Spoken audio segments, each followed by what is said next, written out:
бид нар шудраг сайхан наадам үзмээр байна л гэдэг цаана зарчим яригдах гэдэг. Өөрөөр хэлбэл улсын их баяр наадам, аймаг сумын наадмууд одоо найраагүй болмоор байна. Тийм учраас үндэсний их баяр наадмынхаа хуулиар төрч ёсны тэр түүхэн уламжлал наадам цэнгүүнийхээ харилцааг зохицуулаад энэ хуулиараа үндэсний спорт тал руугаа зохицуултыг оруулж ирвэл яасан бэ?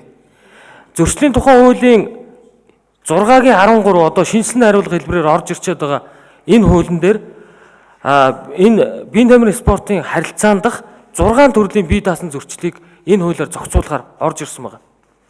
Цаана нь одоо хэдэн зуун саяын авилга яригддаг, ялангуяа начны даваа өгсөх найраануудтай холбоотой харилцаа эрүүгийн хариуцлага хүлээлгэхээр ямар нэг зохицуултгүй явж байгаа. Тэгэхээр би дэд сайд холбогдох хүмүүст шинжилсэн хариулга хэлбэрээр орж ирсэн байгаа учраас ажлын хэсэгтэйгээ ярьж байгаад спортын төрөл харилцаатай холбоотой тэр үндэснийхээ спортын төрөл харилцаатай холбоотой харилцааг энэ хуулиараа зохицуулъя. Хүлээлгэх хариуцлагын зөрчлийн хуулиар байгаа харилцаандаар нэмэгдүүлээд эрүүгийн хууль мөн нэмэлт өөрчлөлт орж ирээд бас одоо их хурл дээр хилцэгдэж байгаа. Эрүүгийн хариуцлага хүлээлгэх тодорхой төрлийн гэмт хэрэгтэй холбоотой харилцааг бас оруулж ирмээр байна. Үндэсний их баяр наадмын тухай хуулийн энэ концепцийг бас тодорхой хэмжээнд өөрчлөх шаардлага бий болсон.